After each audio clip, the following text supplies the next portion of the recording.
If you're as extremely online as I am, and have been for the past decade, you'll probably remember this picture.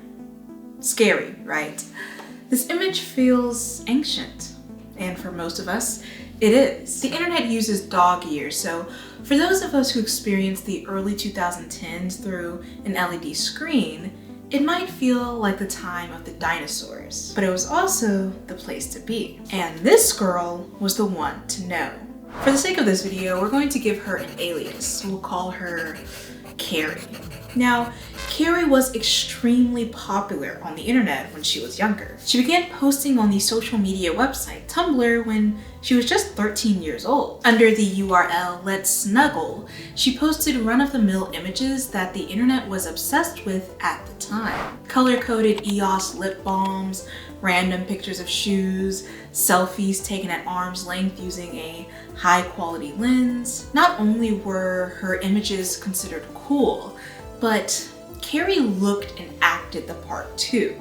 She had the infamous side-swept bangs, she wore beanies and braces, and she made quirky faces at the camera. Carrie was made to be a Tumblr star, and it was like the universe conspired to grant her her fate. Rather early into her time on Tumblr, everyone who had access to the internet began to idolize Carrie. They wanted to look like her, sing like her, have her connections, her friends, her aesthetic, but they also wanted to see her head on a stick. As is the nature with internet celebrity, intense desire for someone always seems to breed vicious contempt over time. You like someone so much that you kind of hate them. This was the climate in which Carrie found herself in her first big internet scandal. When she was just a teenager, Carrie's nude images were leaked on the internet, along with her phone number. The information on this is very vague and conflicting, as is the nature of super old internet happenings. Some users remember Carrie saying that an old boyfriend leaked these images. Other users report that Carrie posted them herself. On an old blog of hers, Carrie does state, quote, "About 1 month later, I posted nudes. It was the stupidest thing I've ever done in my life. I regret it a lot." The way she structures this post, it sounds like these pictures came out in late 2012 or early 2013, particularly after her relationship ended with a very high-profile YouTuber, Sam Potteroff. Carrie would have been around 14 or 15 at this time. However, archive blogs swear that these pictures came out when Carrie was 13, making the leak around 2010-ish. Whatever the case, it shouldn't have happened. Carrie was a child. Instead of being normal and concerned for this young girl's privacy, people on the internet, specifically Tumblr, were incensed, not at the potential violator, but at the girl who allowed herself to be violated. The response on Tumblr was so overwhelming, so dehumanizing, that Carrie ended up deleting her account and going dark. Now, I want you to really imagine how this would feel. You're a teenager. You're living every tween's dream of being Tumblr famous. Everyone loves you until they suddenly don't. People you might have looked up to, people who might have even followed you and showed you love 3 business days ago, are calling you a slut. They're making fun of your chest size and saying you look like a little boy. And for a child, this would be a kind of social death. Many wouldn't dare to come back to Tumblr, let alone the internet, ever again. But Carrie did. She began posting again under a new URL, Call Me Giraffe. This was extremely uneventful, so I won't dwell on it, but for the point of this video, it's important to note what kind of images Carrie was making under this new account. A lot of these images were semi-nude and similar to the leaked image of herself. She was still in her teenage years, depending, maybe 13 to 16, during this phase, and unfortunately a lot of these pictures have not been wiped from the internet. That's kind of the dramatic irony of the digital landscape. Everything is forever on an earth where everything dies. Around 2014, people began to pick up on the strange behavior of Carrie's dad. He was a photographer by day and extremely online dad by night. When he wasn't on social media posting his little modeling shots, he was routinely responding to Carrie's internet haters. And look, I can see if he was doing it to protect her or stand up for her in a loving manner, maybe. But this dude was the joker with it. This dude was a villain. He allegedly told a young girl that she was too fugly to get the attention of a random R-wordist on the street. In another comment, he allegedly called Carrie's haters porkish whores. There's also this picture, which I'm blurring for YouTube guidelines purposes, that he allegedly commented on saying that she was a nice Carrie imitation, which I don't get the point of. What's the context here? Is a young girl with blonde hair covered in whipped cream? What are you talking about, sir? What does this have to do with your daughter? Eventually, much later in the timeline, it comes out that Carrie's father allegedly lured young girls to him with the promise of turning them into models. He would allegedly use his career as a photographer to make them pose naked for him. Allegedly. An ex-girlfriend of his older son also came out and alleged that the dad would constantly flirt with her and make her uncomfortable. At one point, he even allegedly asked, "If things don't work out between you and my son, would you like to be my mistress?" A profound silence has entered the chat. Obviously, we can't hold Carrie accountable for the alleged crimes of her father. There are a lot of people who strangely think children are their parents, and thankfully I'm normal and can see that children are their own people. But I do think her dad's alleged behavior applies to this video. The reason I wanted to start with Carrie's story is because she represents an interesting dichotomy about child exploitation on the internet. When she was very young, she had her semi-nude images leaked and made fun of. On top of that, she spent most of her unformed brain years doing things on the internet that can never be taken back. The allegations against her father also warrant pause, because one can argue that he exploited her fame to push his alleged agenda against young girls. Carrie was exploited as a child on the internet at a time where we didn't really think twice about digital danger. But Carrie is all grown up now. She has kids of her own. 3, in fact. And at the crest of this new adulthood, she chose to enter a new profession that many are now considering dangerous for young children. A once exploited child on the internet, Carrie has been accused of exploiting her own children for likes and comments. Now, 7 years ago, this accusation would be ridiculous. People would roll their eyes. But there's been a rise in criticism for family vloggers. Criticism that rode in on the back of a high-profile child abuse case. Family vlogging is going down in history as an infamous exploitation ring. And Carrie's story barely scratches the surface. Welcome to a new series on my channel called Internet Infamy, where I, Shanspeare, your extremely online host, take you through the archived addictions of internet's past. Today we will cover the downfall of family vloggers. Those bothersome yet bewitching acts on YouTube. You might be a little bit more normal than I am, so you're probably confused. What the fuck is a family vlogger? God, how I wish I were you. Family vlogging is a niche on YouTube where the parents of usually large families document their lifestyles. Usually a great focus is placed on the children rather than the adults. This type of content had humble beginnings in the late 2000s as new YouTubers uploaded at random, but it reached an alarming height in the mid to late 2010s. Most people at one point or another have heard of or have watched a family vlogging channel. It was that ubiquitous. To explain further, let's return to Carrie, years after we left her. Ah! What the hell happened here? Who are these people? Okay, so the rundown is, when Carrie was 17, she met her future husband. Let's call him Bob. Carrie and Bob's union sounds like it's straight out of a fairy tale. Harps were playing, angels were singing, grown men were predating, and I'm not talking Disney. It was Warped Tour 2015. Now, if you're familiar with Warped Tour, you know exactly where I'm going. But for those uninitiated, Warped Tour was a traveling music festival that catered to the emo youth. And it was a big deal. The thing that makes Warped Tour so infamous is how often it used to rub elbows with predatory bands. The concert grounds were essentially a captive pool of young, vulnerable girls. And unfortunately, there have been numerous accusations of sexual misconduct and assault on Warped Tour grounds. So, in this context, Carrie and Bob's subsequent meeting at Warped Tour and forming a relationship would kind of make sense. I mean, every other band was doing it, why not Bob's? Bob was a performing musician that year. He was also 24 years old. You may be asking yourself, what does a 24-year-old man have in common with a 17-year-old girl to the point that they're able to form a connection, let alone hold a conversation? According to Bob, they had everything in the world to talk about, actually.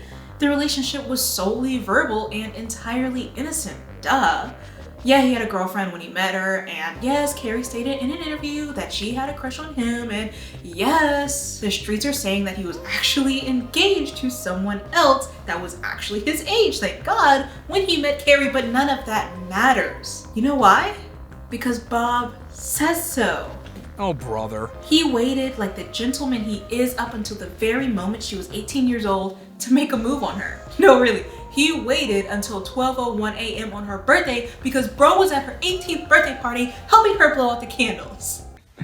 Wow. You're so beautiful. Hi. Birthday girl? Obviously, the child who was a child at 17 is an adult suddenly the next day when they're 18. So there's nothing to be concerned about. When Carrie turns 18, she moves in with Bob. Later, she will make a TikTok video about this moment and scar me for the rest of my life with the details, but we didn't really need to know this. We didn't need this video. Our inference game is strong. Almost immediately after moving in, Carrie announces that she's pregnant. She is 18 years old and Bob is 25.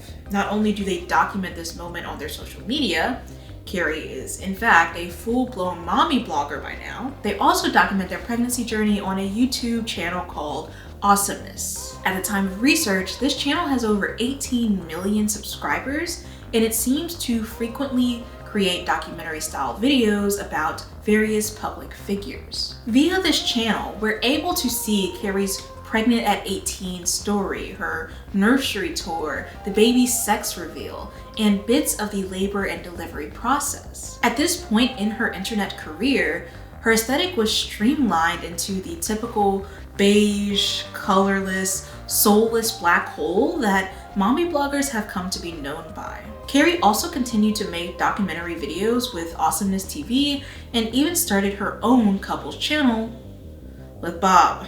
Oh, brother! Between these two content houses, they produced videos about their wedding day, their first ultrasound, the baby's first week out of the womb, the baby's first bath, the baby's first swim, the baby's first photo shoot, the baby's first abandonment, the baby's first spider, the baby's second week out of the womb, the baby's first picnic, the baby's first vlog, the baby's first...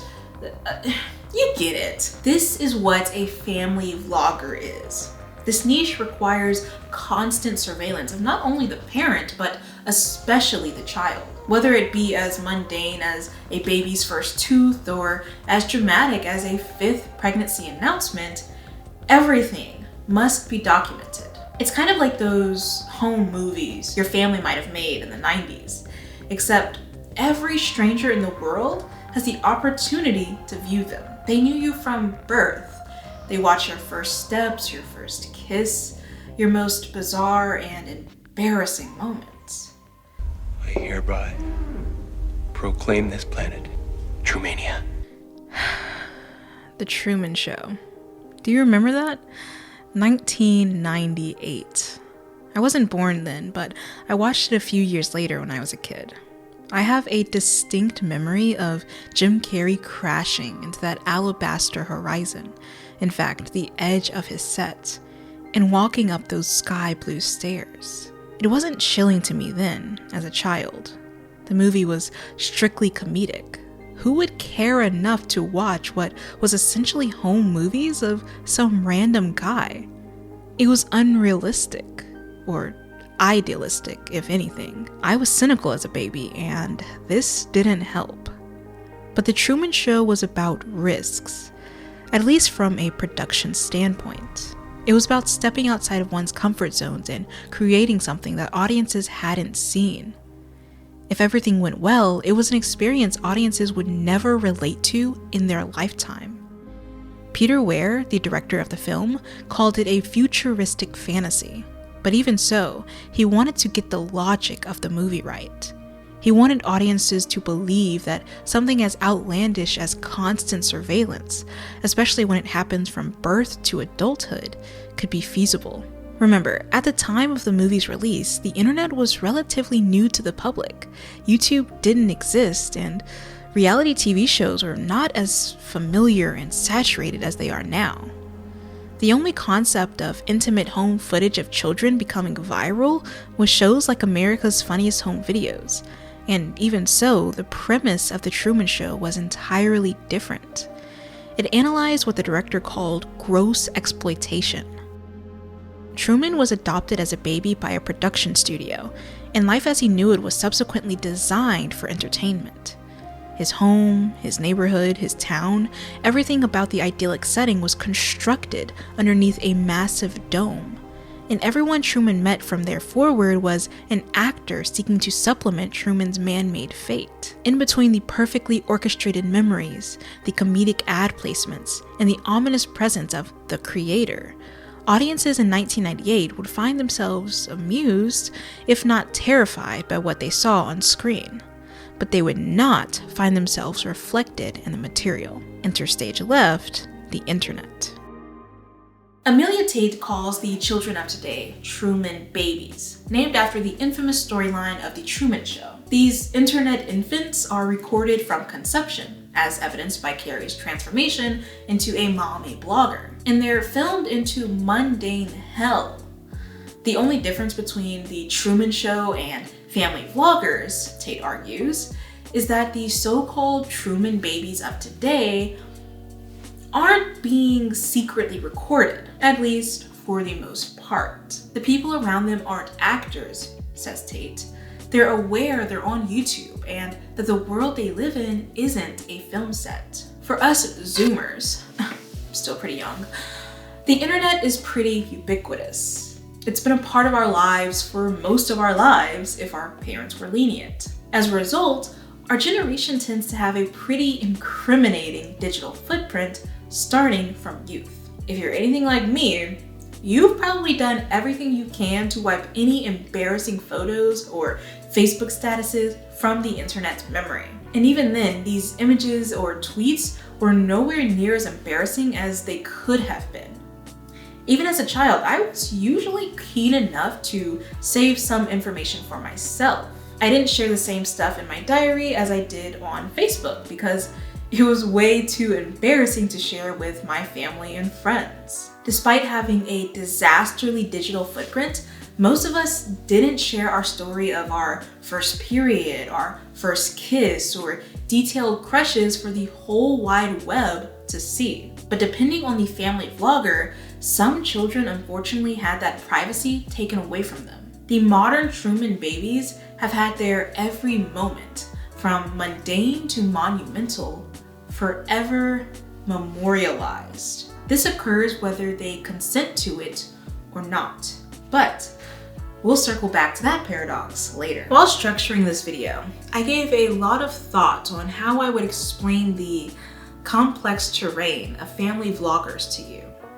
The Tradwife landscape, published by Sophia Sykes et al., was a fun addition to my last two videos. And so I thought about recreating something similar for this one. After all, the family vlogger is a lot like the Tradwife, and at times intersects with the community. They're both charming and reputable on the outside, with alarming politics and practices underneath the veneer. But the more I researched family vloggers, the more confusing and complex the terrain became. It was like sinking down to what you think is the bottom of the ocean floor and traveling for miles only for the sand beneath you to fall away to the deep, dark trench below. And that gave me an idea. The ocean basin, it's complex and at times irregular. Before plunging into the deep end, it's possible to see repeating patterns, ridges, and layouts, but you may also see anomalies. Such is the nature of family vlogging channels. This is the family vlogging zone chart. Much like an ocean, it begins with a continental shelf. As it's the introductory, most shallow part of the body, this zone is reserved for the more tame family vloggers. To define this group, I focused on family vlogging channels ran by couples or individual parents who very briefly include their kids. Think about the creators who have kids, but their kids aren't the sole focus of their content. They may even go as far as hiding the face of their children or hiding the names of their children. From the continental shelf, we go almost immediately down a slope, as is the inherent precariousness of family vlogging. Here we find ourselves submerged in the Abyssal Plain. This is the most common landscape in the ocean, as it covers 70% of the sea floor. However, despite its commonality, it's also deep, dark, and non-uniform. It's marked by sudden masses and drops. This plain holds the most common type of family vloggers, the ones we're most used to seeing in passing on social media. They make their kids the focal point of their content. Their parenting politics are usually a little shoddy, and if not their parenting politics, then their politics in general, which they interject into their videos. These family vloggers have a script and they stick to it. Their videos feel heavily produced and yet strangely amateur. Sometimes, as is the nature of the Abyssal Plains, there may be a sudden drop or mountainous mass. In this case, these anomalies represent family vloggers who fit into the common mold, but they may be infamous, well-hated, or more exploitative than most. The further you go into the ocean and the faster you spiral down the rabbit hole, you will eventually meet a trench. Real oceanic trenches are home to intense pressure, dark, frigid conditions, and a hostile habitat. Think of the phrase, "I'm in the trenches." Despite being a reference to World War I, it's pretty universal in definition. It means, this shit fucking sucks, I'm going to die, someone please help. It's so horrible, my foot is falling off. Like I said, it's universal. The family vlogging trenches are reserved for the worst of the worst. Though they might share characteristics with family vloggers on the Abyssal Plain, baby, it's the trenches. And the trench vloggers are distinguished by their horrific actions.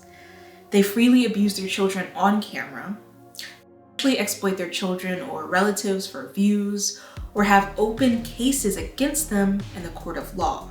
Family vloggers found in the trenches are the most dangerous, and we should be cautious of how we interact with them. As you've probably noticed with Carrie's story at the beginning of the video, I'm not going to use actual names of the family vloggers. Since a majority of them still use their children for clicks and wealth, I don't want to funnel my audience over to them, especially if they film their children in compromising, dangerous, or abusive situations. For the sake of my own sanity, I'll be using silly little aliases similar to their channel name. Keep in mind that the nature of this series is to piece together information that spans far back into the internet.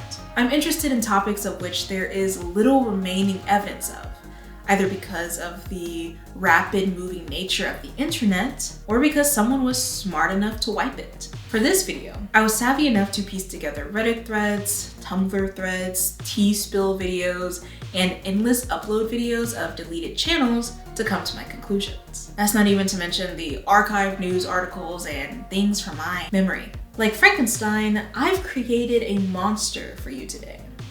But unlike Frankenstein, I put a lot of love into this offspring. Can your favorite family vlogger say the same?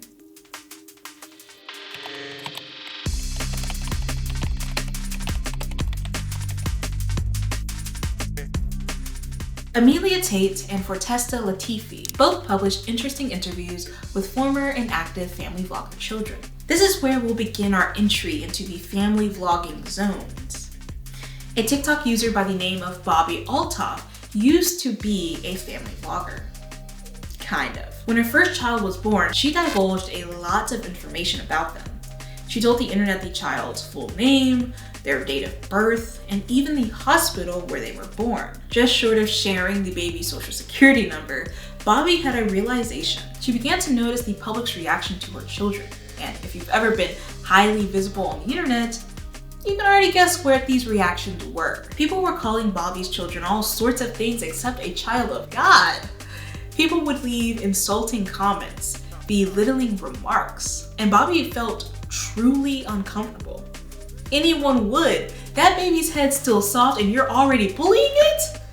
Give it a chance at life, please. Bobby stated, "I have a hard time reading mean comments about myself, and I'm an adult who chooses to put myself on the internet. I want my child to have the opportunity to write her own story.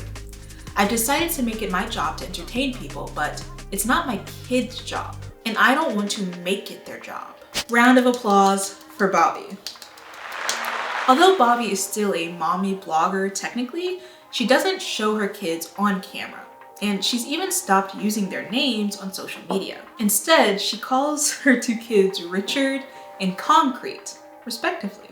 I like it. Okay, I like it, Picasso. Believe it or not, there is a growing number of adults who have decided to retract their children's presence from the internet, either because of the growing criticism of family vlogging, or they want to protect their children from danger. Double L is a pseudonym for a family vlogging channel that is committed to the latter. The birthing video of their first child, Timmy, went viral on YouTube, along with the subsequent birthing videos of their other children. Timmy's mother, Elle, describes how when she was a child, she was really interested in videography. Her grandfather liked to record family events, so Elle would have this massive collection of home movies to watch in her free time. These recordings meant so much to her growing up, and she would sit and watch them for hours. When she got older, she looked back on that memory with fondness and realized she wanted to keep the tradition going. She lived rather far from family members and wanted to keep them updated on her pregnancy journey. But something interesting happened. Other people began to watch Elle's videos. People she didn't know. When she began amassing a following, Elle realized that she could use this channel not only for herself, but for other families too, especially mothers. I just felt like so much of what we saw on the TV and the internet all the time was just dark, Elle said. I wanted to share my light. Timmy, Elle's firstborn, was that light. Now, he's old enough to articulate his feelings around being filmed from a young age. He seems genuinely happy with YouTube, which is really funny, almost tooth-rottingly sweet in his optimism. The LNL channel has long since ended, with the parents deciding to quit because they feared for the family's safety. Despite this, Timmy has expressed a desire to continue YouTube if his parents will allow him to. Across other family vlogging stories, the sentiment of hope and excitement, even in the face of fear, seems rare. As we begin to descend down to the Abyssal Plain, we find that a much more common expression among family vlogging children is indifference, confusion, or dubious compliance. Let's take Tiffany's story, for example. Tiffany was your average Truman baby. A video of her as a toddler went viral online, and she began financially supporting her parents at a young age. With Tiffany's success, the family was able to move into a nicer home, and they even bought a new car. From that point on, Tiffany's life became centered around the camera, and this bothered her. It made her uncomfortable. But when she voiced this concern to her parents, they wouldn't hear it. We would lose all this nice stuff, they said. We'd go broke. I mean, do you really want that to happen, Tiffany? They made her think that it would basically be her fault. Her father even told her, I am your dad and I love you very much, but I'm also your boss, which is code for whoosh. Get back to work, Tiffany. I'm sure that won't scar you for life. In her interview with Latifi, Tiffany also stated that whenever her family hangs out with each other, the only thing they talk about is YouTube, which, okay, as a YouTuber, sounds like literal hell. Oh, honey, did you hear? Mr. Beast cured 8 million dying penguins. Yes, I saw. Wonderful stuff. Yes. His newest video was also really good. Yeah, I think, well, yeah, I didn't get to watch it yet, but I'm sure it's great. Oh God, he's here.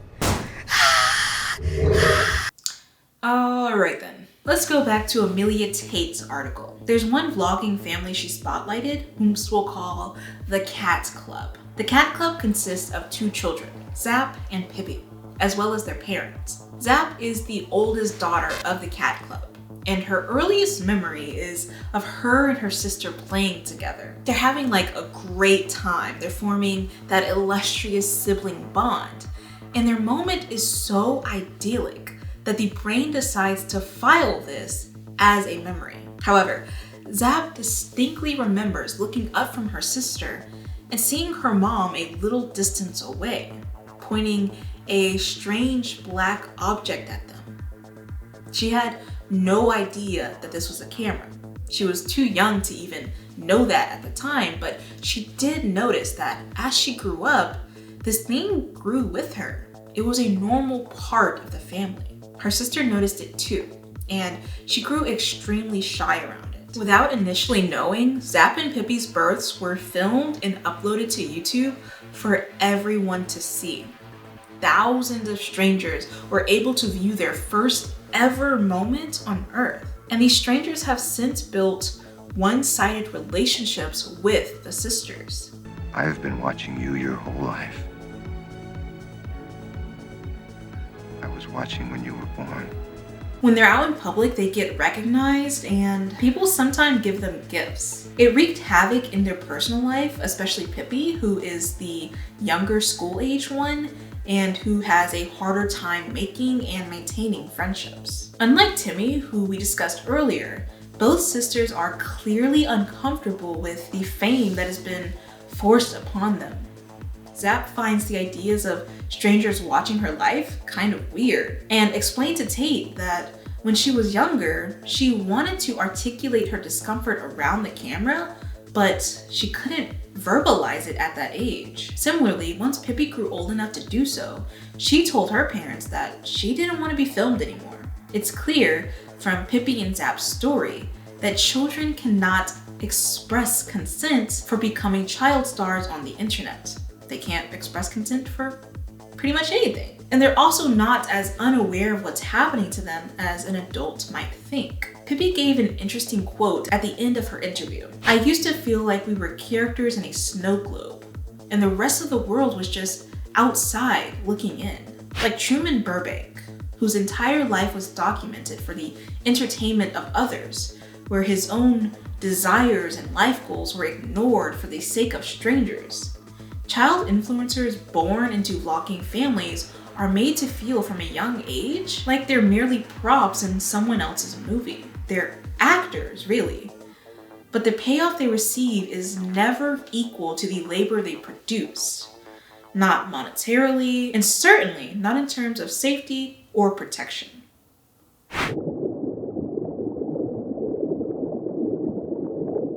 Okay, so where did I leave you last with Carrie's story? She had just given birth to her first child, she got married, and life is but a dream. Now, let's pick up a year or so after her first birth.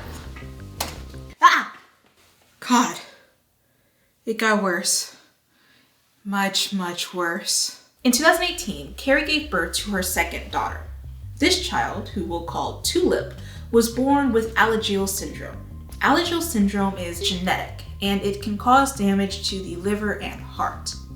I couldn't find any definitive information on this, but Tulip was also born extremely small, and I assume it was due to her condition, but I've also heard through the internet grapevine that she was a premature baby. Since Tulip's birth, people on the internet were kind of immediate in pointing out Carrie's supposedly different treatment of Tulip compared to Carrie's older daughter. There's evidence of Tulip's nails being uncut, which can be harmful to babies who tend to scratch at their face. People were upset that her hair never seemed brushed, while her older sister's was, though Carrie has explained on numerous occasions that Tulip's hair texture is different and harder to maintain.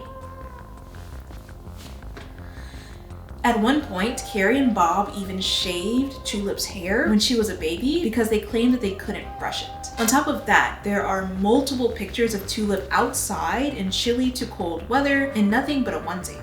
She was often photographed not wearing jackets, coats, or socks, while the rest of the family was appropriately bundled for the weather. At the very least, Carrie has explained the lack of socks as Tulip's fault because she always took them off and hid them places, so Carrie and Bob stopped putting them on her.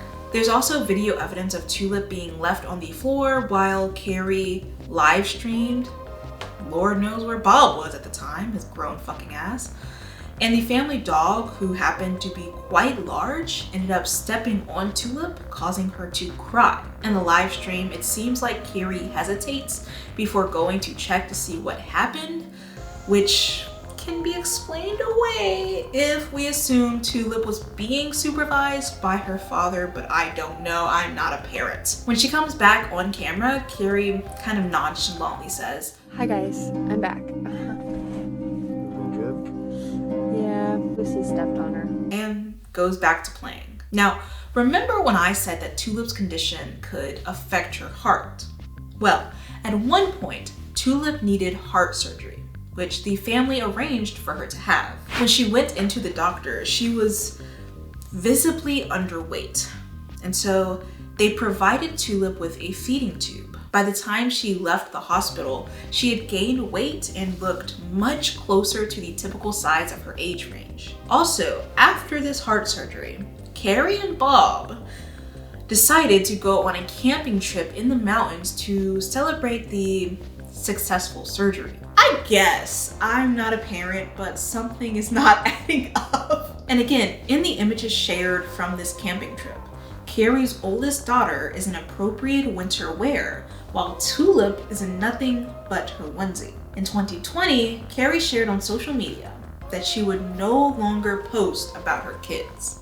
Hallelujah. Though she stated that this decision was to protect her kids from parasocial strangers online, a lot of people speculated that she decided to go through with this because, quite simply, she just wanted people to stop commenting on her parenting. Carrie ended up deleting a lot of images from her social media that showed her kids' faces, but interestingly enough, there are posts on Reddit and gossip forums from this time that implies that she still shared images and vlogs featuring her children well into the next year. Eventually, in October of 2021, not even this would matter because Carrie's internet presence would suddenly be wiped. After yet another scandal, she posted that she would be quitting the internet and becoming a stay-at-home mom, which is fine. She cited the tumultuous and defeating nature of social media as her reason for leaving. This had to have been a very difficult decision for her.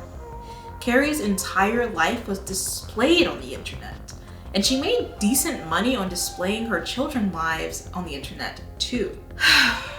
I can't lie, I really thought this one would stick. I remember checking her page every now and then, wondering. Say what you want about her, but Carrie is resilient. After the whirlwind of hell she experienced as a teenage girl online, after the horrendous racism she was caught committing for most of her teens on Twitter, after stealing from another creator, and most importantly, after constant accusations of child neglect, oh baby me, I would have tapped out, personally. But Carrie did in fact return to social media a little over a year later. And believe it or not, her return did not wipe clean everyone's memory the way Miss Ariana's return did. Carrie's Instagram comments to this day are filled with sassy, hateful, and accusatory comments. And the incident of July 2023 certainly did not help her case. Out of nowhere, a user posted an image to the Eugene, Oregon subreddit. It depicted a parked van with a half-dressed child climbing on the roof. The user alleges that on this particular summer day, they decided to take their family to the park, only to encounter 3 dirty, half-dressed children. The youngest, a boy, seemed to have been wearing a full diaper and nothing else. Other pictures posted to the subreddit depicted a young boy with no shoes, no pants, and unbrushed hair running around the playground. Allegedly, the mother of the children was accompanying them, but was said to be inattentive the entire time. At one point, onlookers alleged that she walked into the woods by herself, leaving her 3 kids alone at the park. The second oldest child, who was wearing a feeding tube, was left alone on a blanket by the road. The youngest child, the one without pants or shoes, then began to climb onto the family's van. He made it all the way to the roof of the vehicle before the oldest child of the 3 ran into the woods to retrieve her mother. The mom allegedly came back to the park, yanked her son off the roof of the van, and went back to the blanket where she allegedly proceeded to scroll through her phone for the rest of the time. It didn't take the internet long to see this post and realize that it was none other than Carrie and her 3 children. I forgot to mention, she now has 3 children. Carrie immediately came to social media to explain her side of the story. Kissy faces included, but I don't want to nitpick. She alleges that her husband Bob had been abusing her and that when they separated, it got even worse. The time in the park was an accumulation of stress and depression, she stated.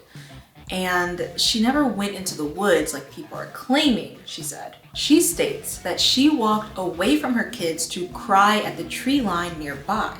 She said that her kids were always within eyesight, and she promptly got her son off the roof of the car when she saw that he was crawling up there. There were no selfies involved, no wood rendezvous, and no neglect. That being said, people have pointed out that her Instagram story from that very day shows her in the woods playing her Nintendo Switch. Maybe this could have been taken on a different day and posted at the worst possible time. Maybe she really was in the woods. Regardless, since this incident, Carrie claims that she has reached out for help and is doing a lot better with her kids. She has more or less held true to not showing her children on social media, and I think she shares custody with her ex-husband, Bob. And that was the curious case of Carrie.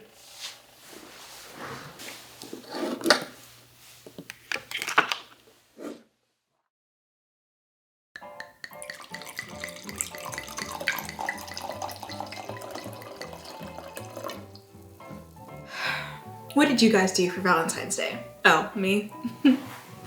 Never mind about that. Did you guys know that the 14th of February isn't the end of the season? We still have so much to celebrate. And here's a gift that keeps on giving. Bright Cellars, the sponsor of today's video. Me and Bright Cellars, we are like this. Okay, we are locked in. They have my back when it comes to finding the perfect wine for me. The wine aisle in the grocery store feels a lot like a Tubi original. There's colors everywhere and confusing labels and nothing makes sense. But if you sift for hours and hours and hours and hours, you might find something that you like. Why go through all of that trouble when Bright Cellars is right here? I mean, right here, right at your door. They're knocking. Go answer. Bright Cellars has a 7-question quiz that asks you fun questions in a quest to get to know you and your wine palate better. Just fill it out, submit it, and you're one step closer to having your ideal wine shipped right to you. Inside the carefully designed box, you'll find even more than just wine. Every order comes with wine cards that help you learn more about your bottle. Things like profile, serving temperature, and suggested pairings. And they're easy on the eyes too. You could scrapbook with these, hang them on your wall with washi tape. You could even hold dinner parties and use them as table decor. And the bottles, girl, they should be the centerpiece. If you don't like a bottle, you don't have to worry. Your Bright Cellars concierge will replace it, easy as that. Since Bright Cellars and I are so locked in, they're giving you a deal.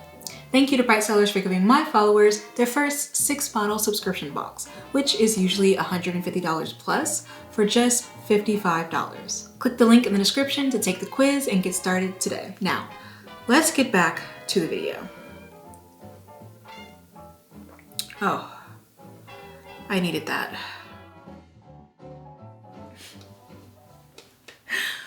You guys may not know this about me, but bitch, I'm a mother.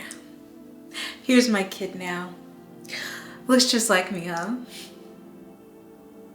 I was just about to read her a bedtime story, and I thought it would be a great moment to monetize. I mean, memorialize. Now pretend to just get sleepy when I start reading to you like we rehearsed, and then maybe I'll take the chains off your bedroom door later, okay?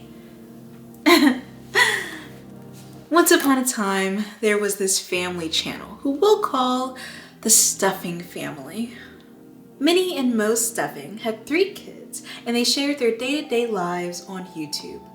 In May of 2016, Minnie and Mo decided that they would start looking into adopting another child. Specifically, they wanted a special needs child to adopt. So they're looking around at these different agencies, and they find one they really vibe with. Through this avenue, they found one child, a boy. They became aware early on that he had what they called a severe condition. So severe, they stated, that the doctors involved with providing his examinations kind of discouraged them from going through with the adoption process. But Minnie and Mo were already in love with this boy, just like I am with you. And they already knew they wanted a child with special needs.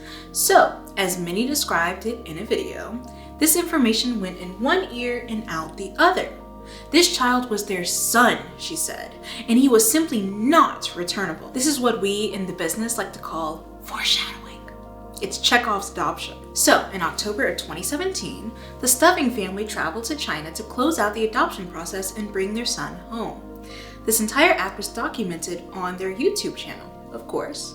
They gave constant updates on the state of their son and how he was assimilating into the family. In 2019, Minnie announced that she was having another baby. It was around this time that viewers noticed a change in the family, specifically in absence. Their adopted son was no longer being featured or even discussed in the family vlogs. Whereas once he was the center of the camera's focus, now it was like he disappeared and dropped off the face of the planet.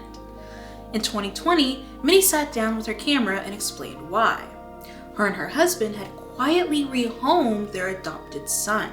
Multiple scary things happened inside the home towards our other children, she stated.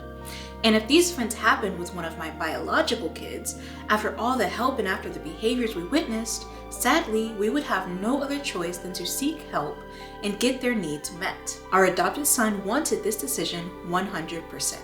We saw that in family time with other people. He constantly chose them and signed and showed tons of emotion to show us and let us know that he wanted this. For context, their son was also on the autism spectrum and he was nonverbal. Our adopted son never had a say in his adoption and he needed more help and also wanted this, and we know that 100%. Meanwhile, the Stuffing family's main channel went on as normal with no other indication that they rehomed their child. According to T-Spill, Minnie quietly changed her social media's bio from mother of 5 to mother of 4 and left it at that. Oh, good. She's asleep.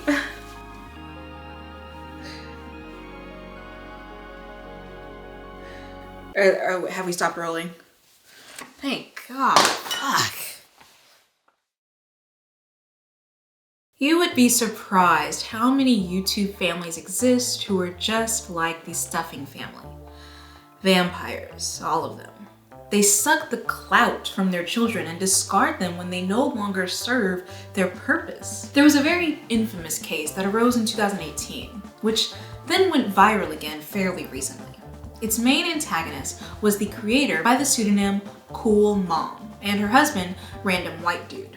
Now, this couple was extremely popular on YouTube. Cool Mom's main account has over 1 million subscribers, and her videos focus on the typical mommy blogger, trad wife lifestyle. Jesus, homeschooling, and weird Republican activism. At least it's not the family vloggers who made a video comparing a to the Holocaust.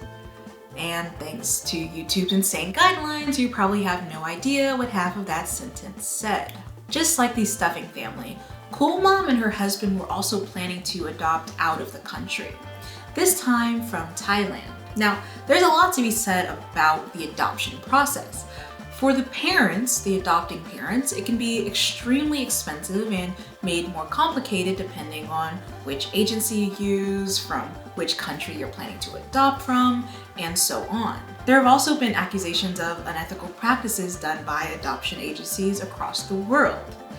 But Cool Mom and her random white husband were steadfast. An adoption organization reached out to them, like they're trying to sponsor them, and Cool Mom found it reputable, and so she and her husband plan to move forward with expanding their family through this sponsored adoption. However, Thailand has a very specific law when it comes to adoption. They don't allow prospective parents to film, photograph, or even speak about their child publicly for at least 1 year after the process has begun. Now, this is extremely difficult for a family like Cool Mom. I mean, her whole entire life is on the internet, and this fact is very, very important to her and her husband. So important that it was the first thing her husband said when the agency brought up their 1-year rule. Got a YouTube channel where we share a whole lot. Wait, hold on. When that hit, we literally were like, Yeah. what? Like, we literally were like, wait, what? Indeed. But Cool Mom wasn't going into this process entirely in the dark. She said that she set some common sense guidelines for herself when she first decided to initiate the adoption process. So they say she sends me over a sheet, right? And I open up this sheet of all the policies and I'm reading it and I was like kind of confused. And so I sent her back an email. I'm like, is this basically just saying like not to share any information about our future child until they're officially ours? Because I didn't say this, but I'm like, that's what I deemed like common sense. Like, according to her, she wasn't planning on vlogging or even posting her future child until the adoption process was complete. You know, just in case something doesn't work out and they end up adopting someone else. Makes sense. Cool Mom stated that this was common sense to her because she doesn't want to violate anyone's privacy that isn't her kid. Who knows, that kid may end up not being our kid and then they could be with someone else, and we didn't want to like violate someone's privacy that isn't like our kid. That sounds weird, but you get what I'm saying. Yes, we know exactly what you're saying. For a really brief moment, Cool Mom and her husband were willing to make this work. I mean, they tried everything to make sure that they will be able to exploit this child to the fullest. So we're like going around the house, we're like trying to figure out how this could work, like hashtag baby blur face, like what are we gonna do? Dan's like, maybe we could deal with that for a year, and we're talking about it and we're like, all right, let's pray about it. Let's sleep on it. Obviously, Cool Mom and her random white husband have given other reasons as to why they were choosing not to adopt from Thailand. It's not just a rule that Thailand has, like, oh, you can't share anything or talk about your kid for a year. It's that the adoption is not finalized until a year later. Yeah. So, you know, the kid's gonna be living in our house for a year, and it's that whole time not our kid. So, not okay with that either. They also explained that the process would simply take too long, and they were afraid of messing up with the restrictions, which would make it harder for any future parents who wanted to adopt out of the country. The main issue with this video posted by Cool Mom and her random husband is that it comes across as bloodthirsty. Instead of seeing the value of adopting a child and giving it space and comfort to grow as it pleases, they view this child as content to be made. They're trying to come up with elaborate ways to go over the Thai government's head, simply in order to make videos about this protected child. They were like, this just doesn't. And we want to share everything. Not once in the video have they considered if their child would even want to be filmed upon being adopted. When our kid comes home, they might be dealing with a lot of trauma, and we might be like, just kidding, we're not gonna be showing our kid very much for a while because we're dealing with all this stuff. Or we might be like, wow, this was such a crazy smooth transition, so much cute stuff is happening, we wanna share left, right, and center. We just want the ability to do what we wanna do without possibly causing harm or repercussions to other people and an entire organization for that matter. Does the kid not sound like a prop in these scenarios? Or a doll that you can just do whatever you want with so long as it makes you happy? Oh, God. Ugh. Sorry. That's not a doll, by the way. That's my real baby. She's a real person. She has credit and everything. Eventually, Cool Mom and her husband decided to abandon the Thailand adoption, especially after they were unable to convince the Thai government to give them an exception. This proposed exemption would seek to cover them if they wanted to show their adoptee because it's for business purposes. They keep saying the quiet part out loud, and I don't know if they realize that. Cool Mom and her husband moved on to other places, primarily Korea. And what do you know, 4 months after they decided to try for a Korean adoption, they posted another video saying that it just wasn't going to work out. From my brief skim of their channel, it seems that they have decided to instead foster a child instead of adopting one. Godspeed to Cool Mom and her husband, and Godspeed to every child out there who is housed with them.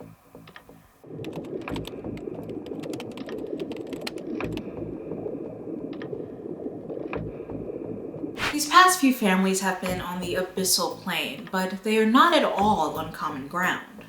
Like the complex landscape of this part of the ocean basin, the family vlogger landscape goes up and down at random. A lot of these families are tame, but a little weird. A lot more of them are just weird. But I want us to dive deeper. There's 4 families I want to focus on who are deep in the trenches of family vlogging. Fair warning, this is where it gets absolutely unbearable. Let me introduce you to the McDonald's Carnival. A cursory glance at their videos show a strong focus on the children of the family. So much so that I thought this was a channel run by kids. Some videos even go as far as only showing the children with little to no commentary or visuals of the parents. But lo and behold, they do exist. That's not the main concern though. The thing that really bothers me about this channel, and the reason I've placed them in the trench zone, is one video in particular. Now, I'm not going to give you the title, and I'm not going to show you a screen recording of this video for obvious reasons. Instead, I will give you a YouTube guidelines friendly rundown. So, Child A and Child B of the McDonald's Carnival are doing gymnastic tricks in their backyard. This is what the family seems to specialize in, by the way, and what most of their content revolves around. The children doing gymnastics. I assume the family just had a pool day, they had a lot of fun, because both of the children are in bathing suits, which is fine. But the camera, I'm trying to remain unbiased here, I really am. But I want to lay into these parents so hard. The camera, which is operated by the mom, I'm assuming, frequently focuses on the children's legs and crotch area. And because of the nature of gymnastics, Child A and Child B's legs are often splayed open towards the camera. And because they're wearing bathing suits and not pants or tights, we as an audience get frequent visuals of Child A and Child B's private areas. The bathing suits are not able to cover everything, and the camera zooms surely don't help. Upon seeing this, I ran to the comment section because I was sure that the response would be immense. People had to be clamoring for this video to be taken down. But I was wrong. Instead, I saw an alarming number of comments from grown men. Comments that I will not repeat here because, The video is still up, by the way, at the time of research. It has not been taken down by YouTube. The channel has not been terminated. the parents have not been questioned, and the children are still being exploited for views on a platform that consistently flags otherwise normal videos.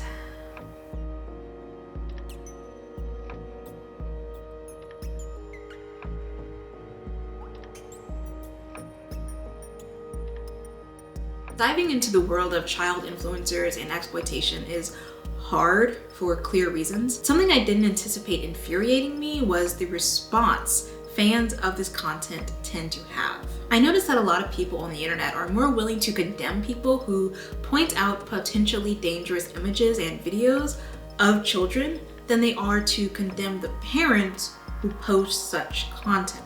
In my research, I often saw concerned users try to raise the alarm on images of young girls specifically posing in two-piece swimsuits, or like the video I just mentioned, young children having the camera zoomed in on their open legs or crotch. Critics say, well, you're the weird one for noticing that. You're the Wikipedia file for caring. These children are just living their lives and you're the one sexualizing them. And granted, there are a lot of conversations to be had about the way we view children through certain adult lenses. I mean, have you ever been called fast as a young black girl when you were really just doing random kid stuff?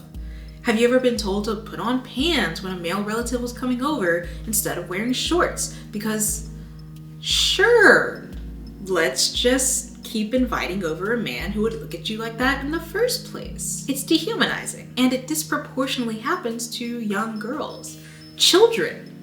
It also disproportionately happens to young black and brown girls who are overly sexualized at a very young age. We should always condemn the person or people who sexualize children.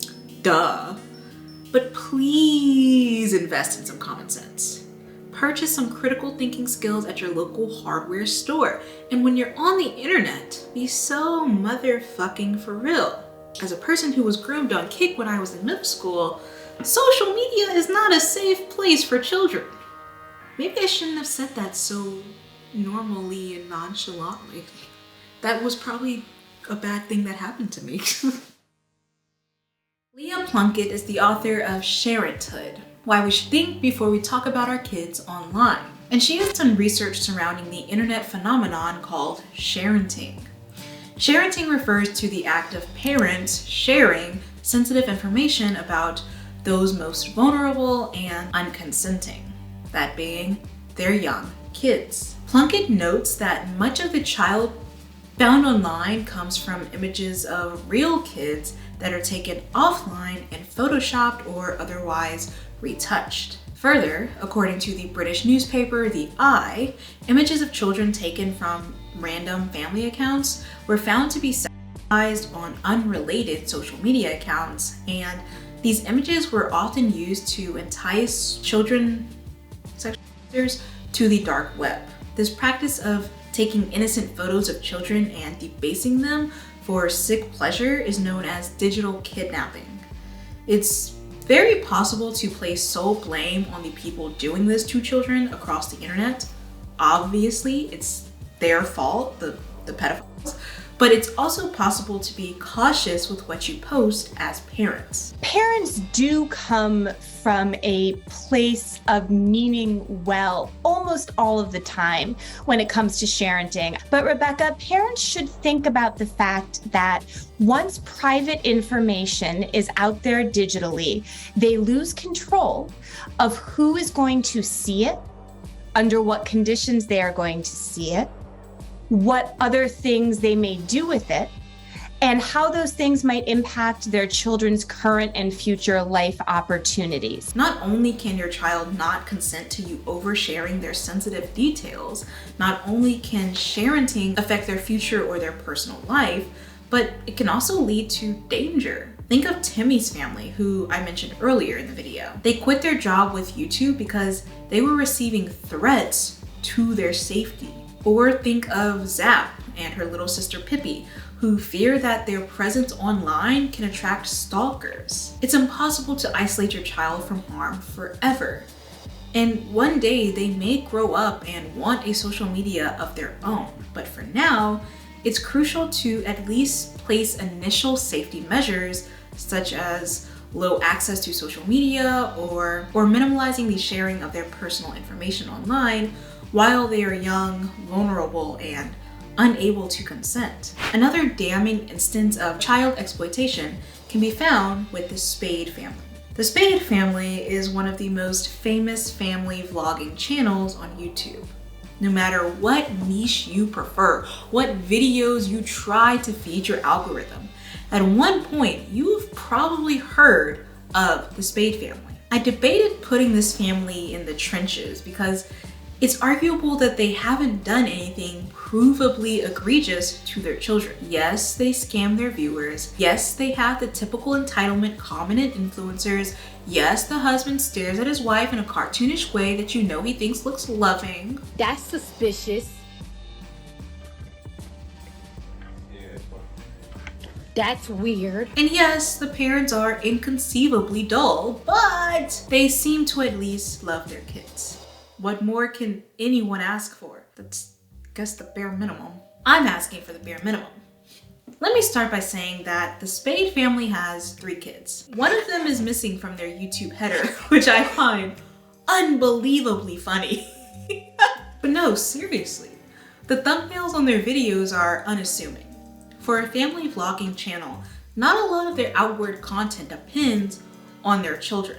It feels more like a couples channel who just so happens to have kids than a family channel that depends on their children for content.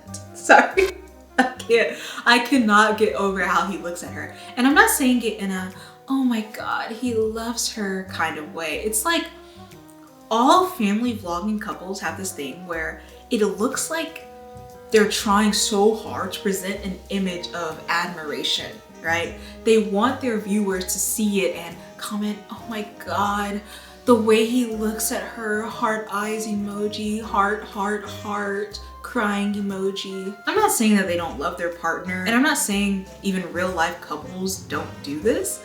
I'm just saying this shit looks performative, and I know it's performative because I know this man. And by that, I mean, I know the real him, the him who presents one way on camera, but clearly acts another when he thinks it's gonna get edited out. Welcome back to our channel, guys. What's going on, everybody? Ooh, look at my hair. No. Good thing I don't have to. No, I'm gonna say it. Good thing I have to be on camera today.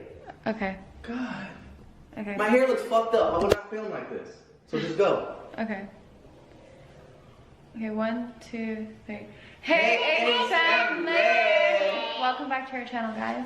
Gotcha, bitch. While making this video, the Spade family announced that they are getting a divorce. I'm not gonna celebrate it like everyone else because there are kids involved. I'm also not saying that divorcing proves they never loved each other.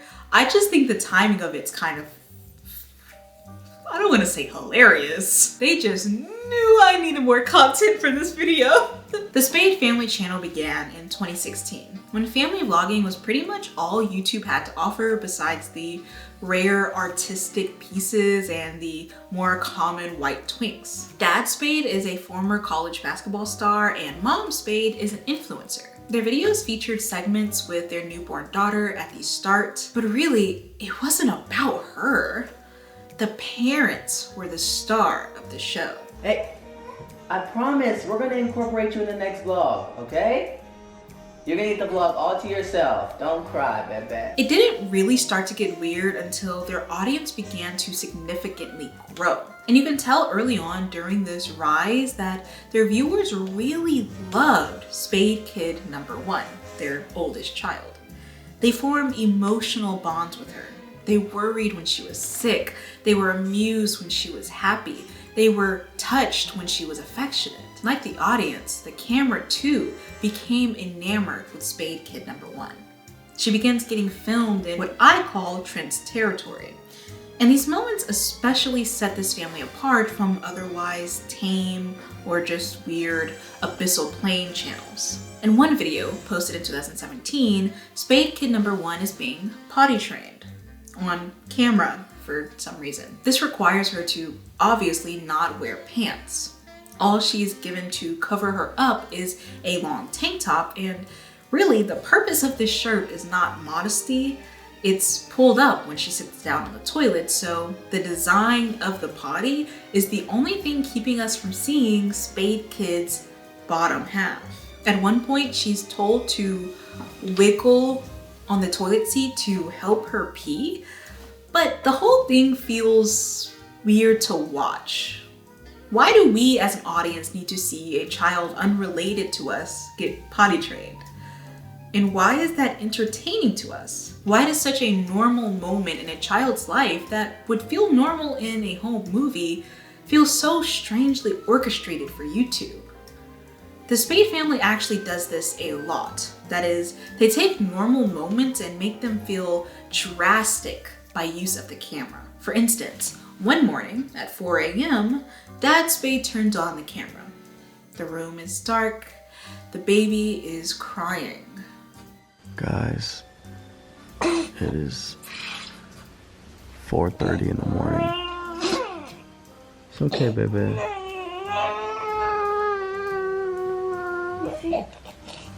He's breathing now? Sick. She can't breathe out of her nose. She keeps waking up. She can't really sleep. We're sad for her. I ask myself this often while watching these videos. Not just from the Spade family, but from any of the family vlogging channels. Why is this moment important? And what makes it entertaining? What possesses a parent in the throes of concern for their child to whip out their camera and film their baby crying? Why, at the doctor's office, do we feel compelled to zoom in on our child's distress? Who is divinely affected by this sort of content? And why do we as parents feel so comfortable presenting this to the internet? The Spade family also have this thing that they do where they play around with the concept of online dangers.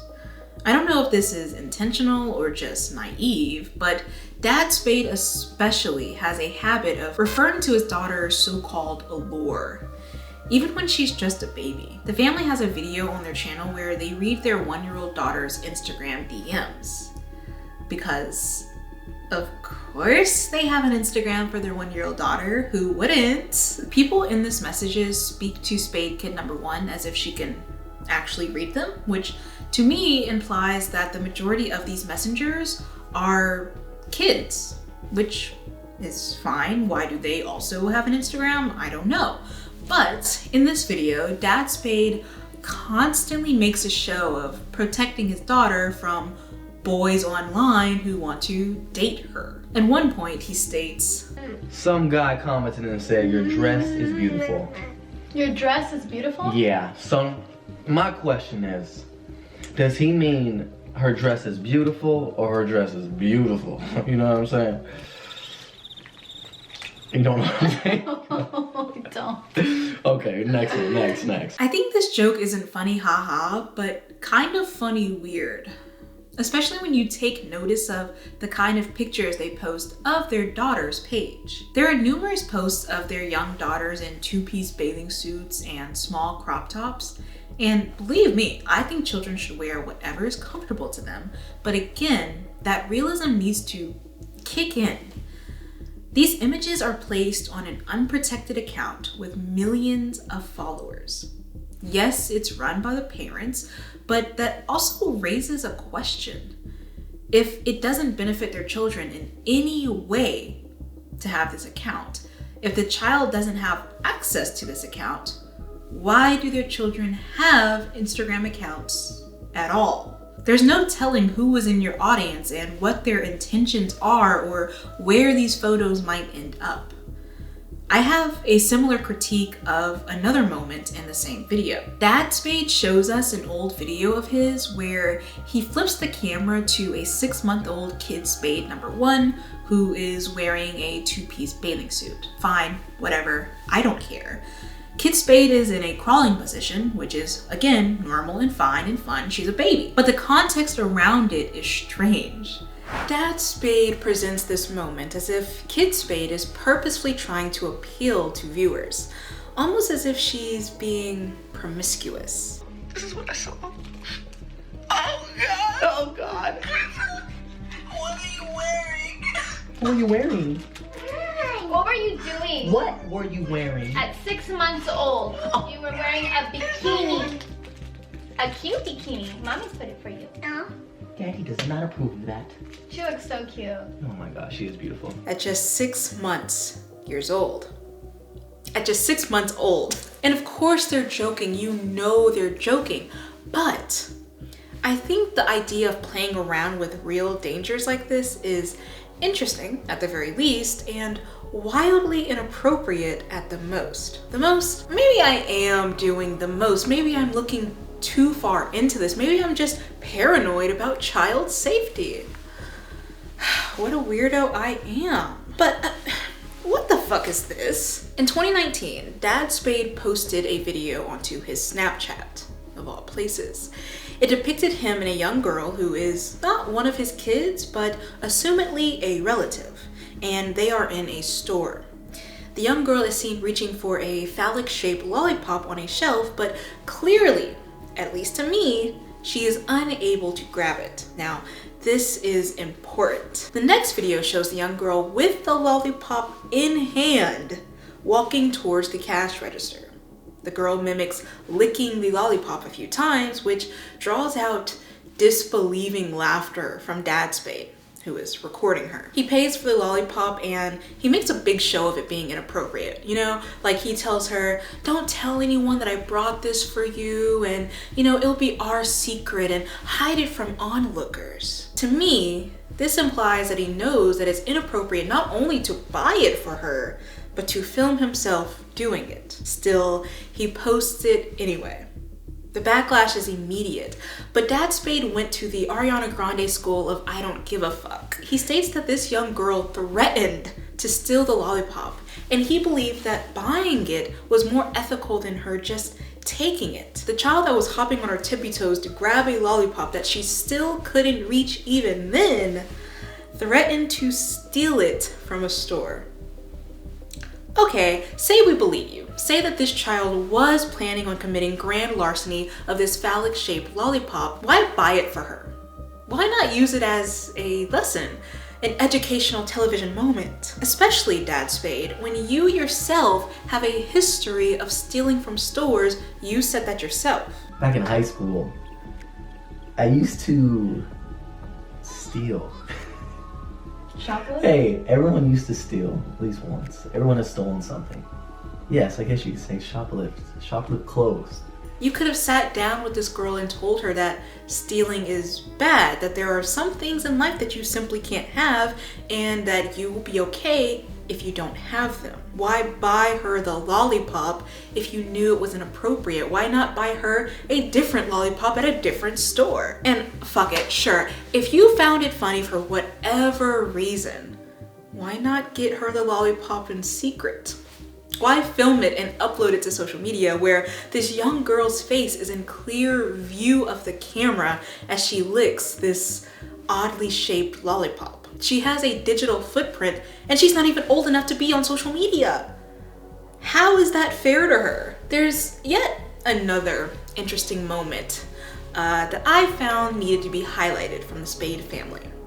Not only do they film their children in distress or film embarrassing or inappropriate moments, they also have a video that I find to be a textbook example of family vlogging exploitation. This video, which was posted in late 2017, is titled "Spade Kid Doesn't Want to Do YouTube Anymore." The thumbnail, of course, is your typical heavily posed clickbait circus. I would know, it's my job. The video is not about the family quitting or even their child wanting to quit YouTube. The kid is actually sick. She hasn't been eating, she's been throwing up, and she hasn't even been sleeping. It's clear, even in this short video, that Kid Spade is weak, fatigued, and clearly not up for working, because that's what family vlogging is. These children are more or less workers who have to perform for the camera. They're clocking in on a daily shift. In this specific instance of performance, Kid Spade is supposed to be modeling the family's new merch. Despite the constant commentary about her being sick, Dad Spade is still insistent that Kid Spade show off the hoodie she's wearing. As she's laying in his arms, completely riddled with sickness, he tries to think of things that might help cheer her up. Among offers of playing with her toys, he also suggests that she try filming a video with him, because that'll get her spirits up, of course. They end up going on a hoverboard and filming that, of course, before wrapping the video up by lamenting how they have to stop because Kid Spade is just so sick. They don't stop filming her though.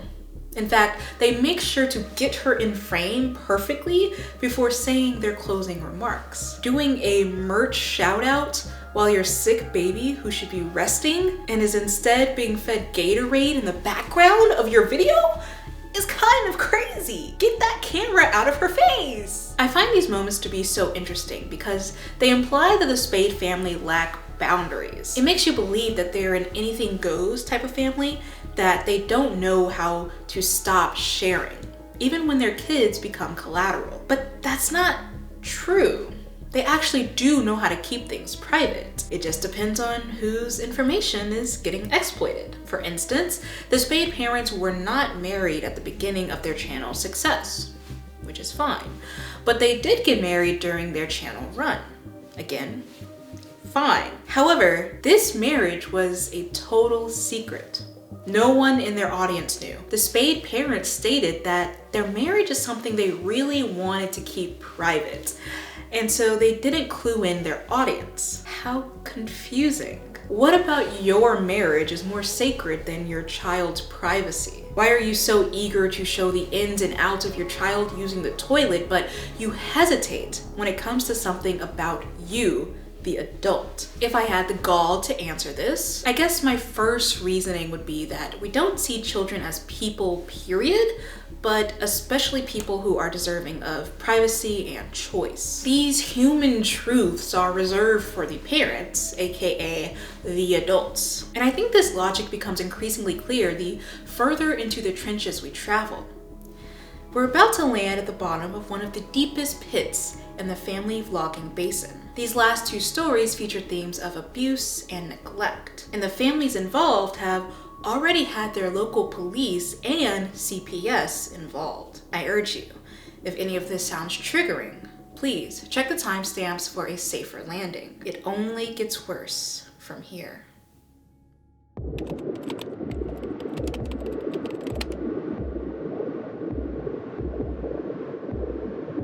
I chose this next family on a whim. I had already compiled so many to choose from, and I felt indecisive about who to cut and who to keep.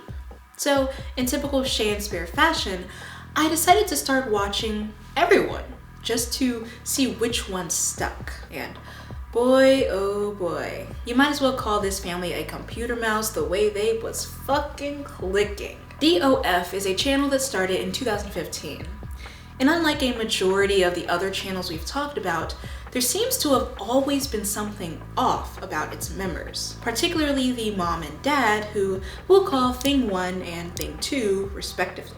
Thing 1 and Thing 2 had, emphasis on had, 5 children. 2 of the children are from the father's previous marriage, which will come up later. As of researching, DOF channel has been completely wiped from the internet, so a majority of my visual evidence comes from re-uploads. Based on these videos, DOF's most common and most popular videos feature chaos of some sort, which is usually broken up by Thing 2's banal vlogging. The kids allegedly stole money from their mom. Son goes into a rageful fit over a video game. Kid gets heavily disciplined on camera.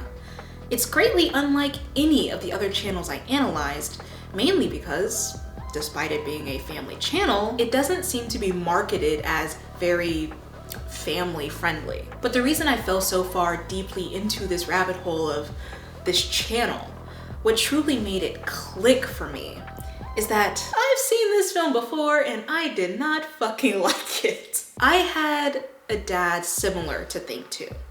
My siblings and I are just as dysfunctional as the kids featured on the channel. God, even the anger from the mom.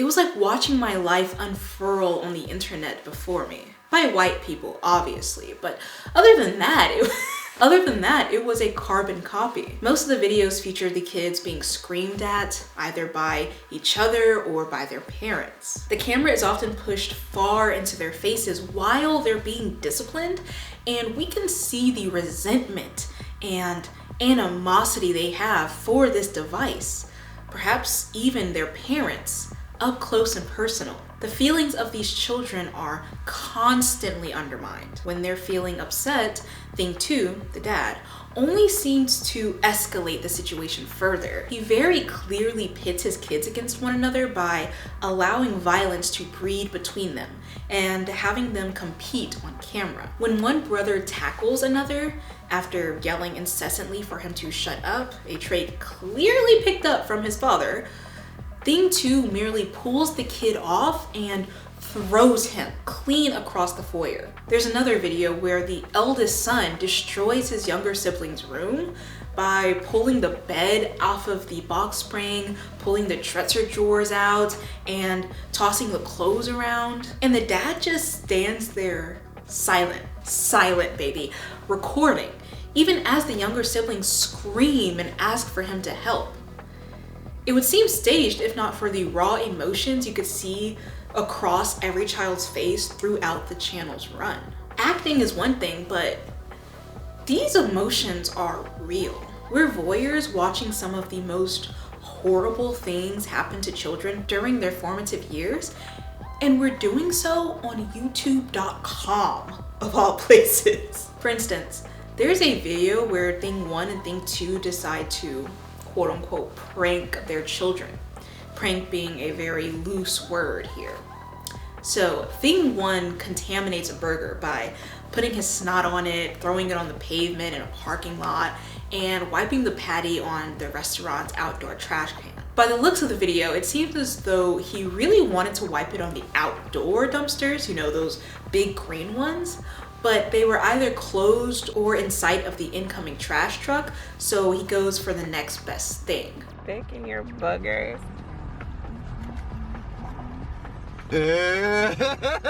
Look.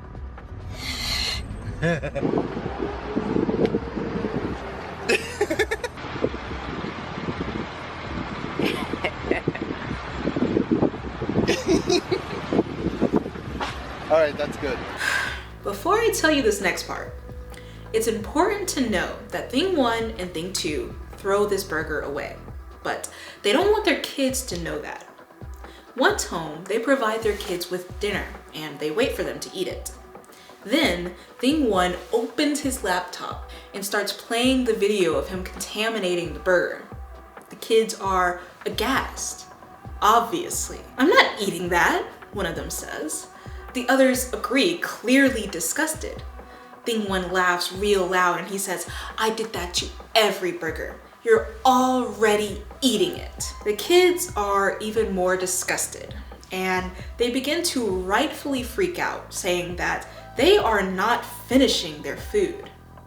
Thing 1, the mom, cuts in and says, "You're going to finish this food. I'm not wasting my hard-earned money for y'all to waste food." So the dad joins in and he begins yelling at the kids, threatening to punish them for not eating it. At one point, he even grabs the back, might be traumatic, he grabs the back of his son's neck and shoves the burger into his face as a way to force him to eat it. They wrestle for a bit before the child comes back into frame, covered in ketchup and mustard, his glasses smeared and dirty. This is where Thing 2 laughs and says, "Oh, it was just a prank, ha ha ha ha." No one is laughing but him. These pranks and the near constant discipline happens in front of the ever watchful eye of the camera. Even when the children are distressed, sobbing, and begging for their father to turn it off, he just continues filming. Stop recording! The screaming is probably not even the worst part, though it certainly got a reaction out of me, let me tell you. Thing 2 is also allegedly physical with his boys. On numerous occasions, he tosses them around like rag dolls. A few times, it happens with one of his younger sons, who we'll call Billy. According to Reddit threads and comments on re-uploaded videos, there have been numerous occasions where Billy gets thrown into a bookcase by Thing 2. This allegedly happened on camera, but I have yet to see a video of it re-uploaded on YouTube, which honestly may be for the best. The most evidence of this I've been able to see is Thing 2 referring to it in a future video, which we'll get to soon. I tried really hard to put myself in the shoes of these children. What kind of emotion would stir at the intersection of surveillance and abuse? I remember this one time when I was in middle school, and my dad threw a kitchen chair at me, full force, and called me a bitch. That was pretty world-ending for me at the time, but what if he had a Canon G7X Mark II in his hands when he did it? The severity of Thing 1 and Thing 2's treatment of their children resulted in CPS being called in to intervene. Subsequently, 2 of the children, including Billy, got removed from the DOF household and placed with their biological mother. And would you believe it? Thing 1 and 2 filmed this too. At least they filmed the aftermath of their kids being taken, which was just really hard to watch. This was the video I was talking about earlier, where Thing 2 refers to himself throwing Billy into the bookcase, allegedly. They say I threw into the bookshelf multiple times. I gave a bloody nose. They said I beat with a belt. Please work, printer, work.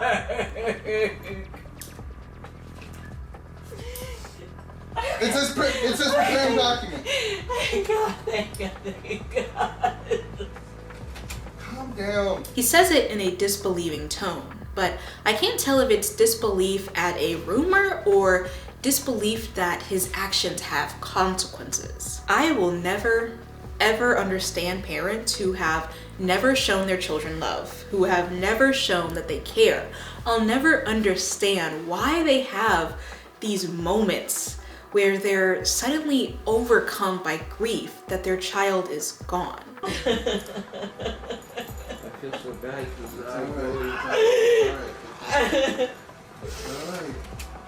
You should have shown that appreciation while they were there. But that's just me. Despite being charged and having their 2 children removed from their care, and after having their channel terminated by YouTube, the family apparently came back to the internet for some time and they rebranded. Our final family is the reasoning behind this video's conception. It's a notorious criminal case that is still ongoing at the time of writing. Despite all of the press, we're still going to give this family an alias, mainly because they still have minor children and one of their adult children is actually a vlogger here on YouTube. We'll call this family the Cult Clique. Now, the Cult Clique is really Criminal Minds core.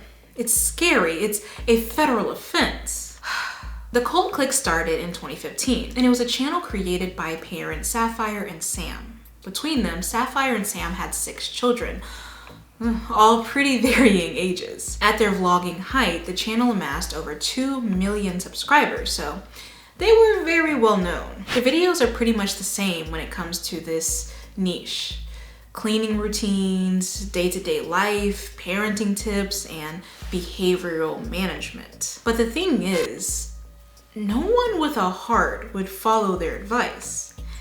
In more tame videos, the Cult Clique would read their children's private text messages out loud at the dinner table for all to hear, including us, the strangers across the screen. Reading your children's private stuff at all is a choice. Doing it on camera is an entirely different beast. I was a kid who never had any privacy, and this didn't really keep me in line, so to speak. I kept me in line. It just made me feel unsafe to share information when the time of needing to came. But anyways, I'm not a parent. Do what you like. Sapphire and Sam will. In one infamous video, their eldest son admitting to doing something bad. We'll use bad in air quotes because I don't don't really necessarily see it as such a big deal, but Sapphire and Sam, parents of the year, found this behavior deplorable.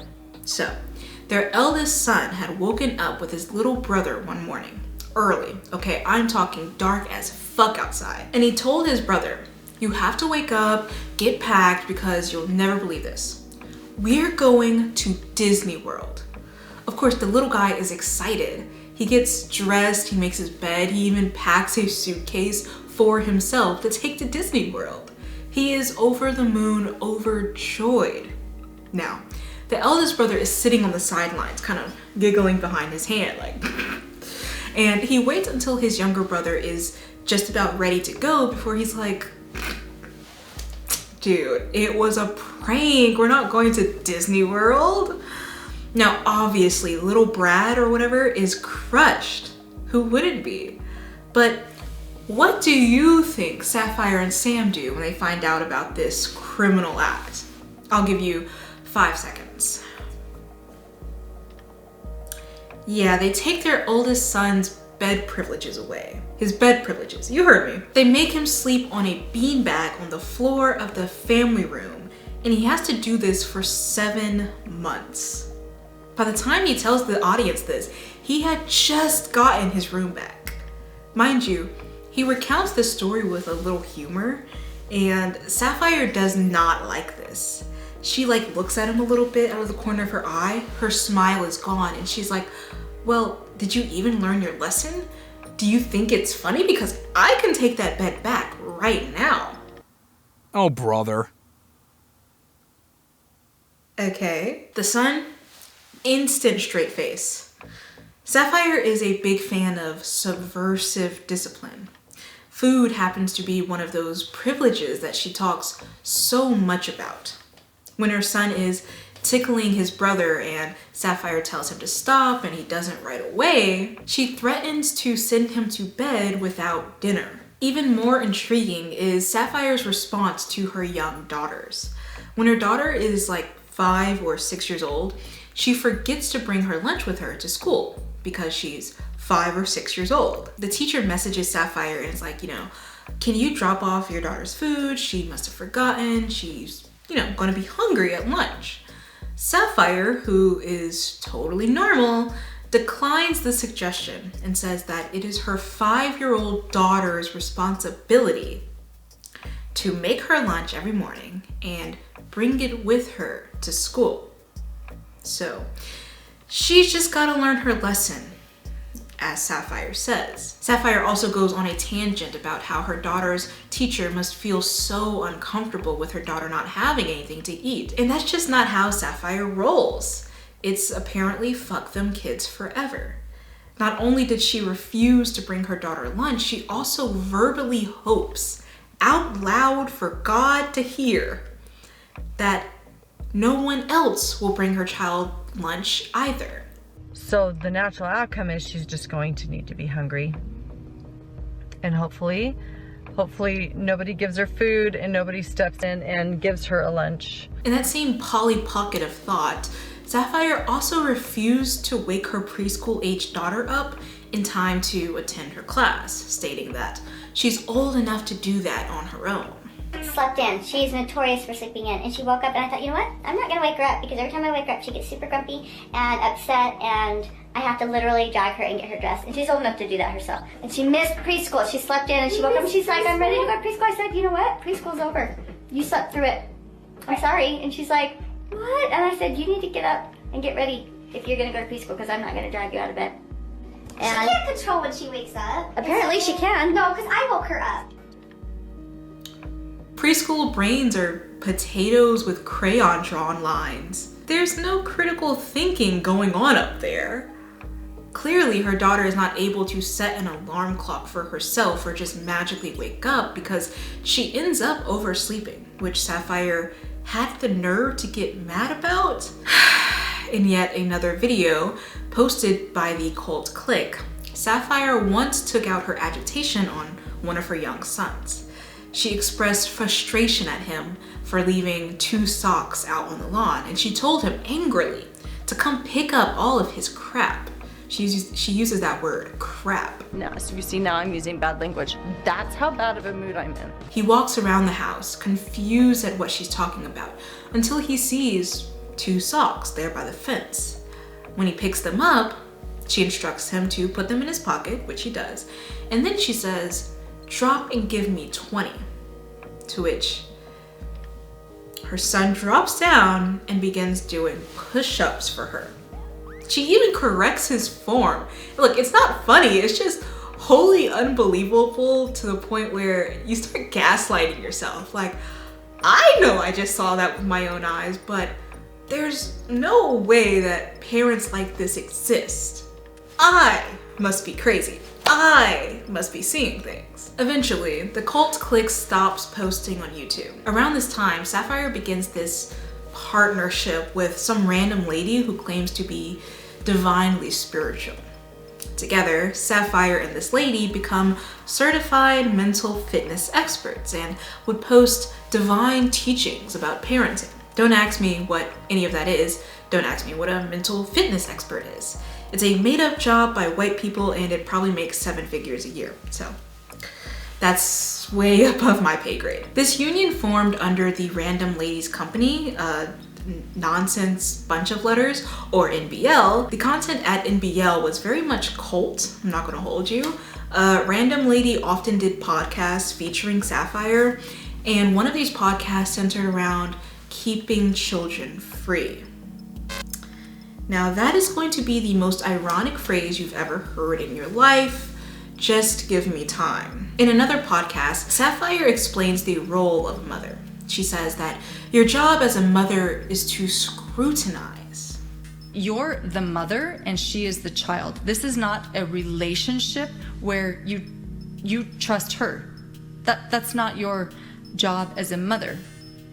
In fact, your job as a mother is to constantly be scrutinizing her, to constantly be judging her choices against principles. In 2023, this union would come to a dramatic close. Sapphire and her business associates were arrested for aggravated child abuse after one of Sapphire's children escaped through a window of the business partner's home and ran to a neighbor for help. It was evidence that this child had wounds on his limbs from being tied up, and he was also malnourished.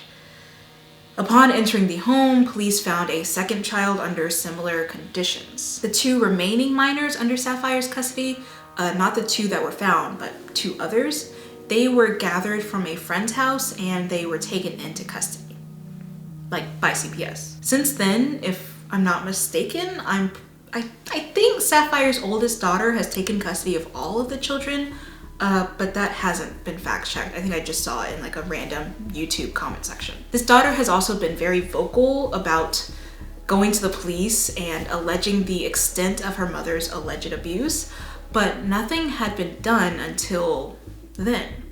In 2020, there was even a CPS intervention after the internet spread a petition to get the family looked into, but the case was closed due to a lack of evidence. As of now, NBL's YouTube channel has been since deleted, but the website is interestingly still up and offering consultations. At the time of writing, they also still promote Sapphire and Random Lady's work, but of course, the links are dead due to the channel being wiped. Those goddamn podcasts are still available, though.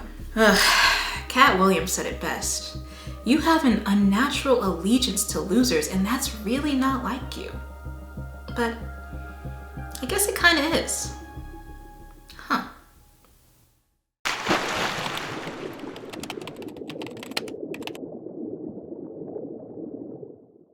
I have this fear that even after laying all of this research out there, people are still going to hesitate seeing the issue with family vlogging. And despite cherry picking the families I talked about today, I think we should be very steadfast in our understanding that the main issue isn't with individuals in the industry. There are no bad apples. The tree itself is poisoned. The reason why we don't see exploitation when we look at family vlogging industries is because we don't actually understand the realm of influencing, or even the internet for that matter. Like Angela Yang argues, no one takes influencing seriously as a job, so it's hard to view child influencers as workers in the first place. I have seen deplorable comments that insinuate that becoming famous is a dream, and therefore child stars, regardless of the industry, can't complain if they're being abused in their industry. Child exploitation in the influencer world is invisible to us because we imagine their labor as inconsequential. It's not labor to us at all. I think the best course of action is to take the child influencer and remove them from the connotations of social media. Instead, let's place them in an industry that we kind of understand a little bit better than we do the internet. Somewhat, for the most part. Let's talk film. In their 2006 PhD thesis, Catherine Jane O'Connor notes that when we think of child stars, we often think of fairly recent ones, those made popular through 1920s and 1930s film. A child star to our great-grandparents would be Shirley Temple or Jackie Coogan. To us, we might think of Keke Palmer. But humanity has always been fascinated by exceptional and entertaining children. I mean, just look at Jesus' back catalog. He was the blueprint for a child star. 3 wise men showed up to his birth, which is a feat because I didn't know that many wise men existed. Children, young boys especially, were also utilized very well during the Elizabethan era. My white, less busty namesake, Shakespeare, often had young boys play women because, at the time, women were not allowed on stage. These child actors became so well liked and needed that 2 distinct acting companies that were created with boy actors in mind sprouted up. Sometimes these children were forced to participate in these gigs due to their looks or voice, which adults saw as a get-rich-quick scheme.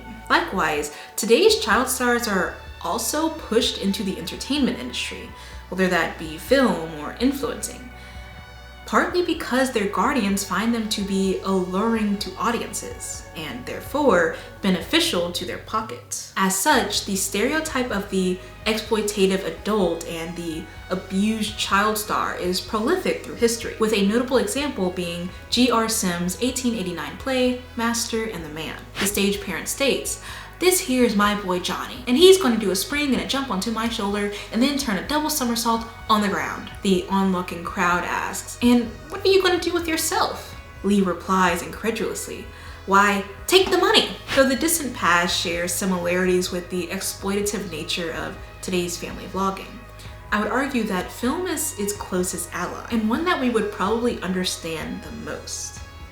Child stars in the movie and television industry have flooded our airwaves with stories of their mistreatment, either by agents, directors, crew, or even their own stage parents.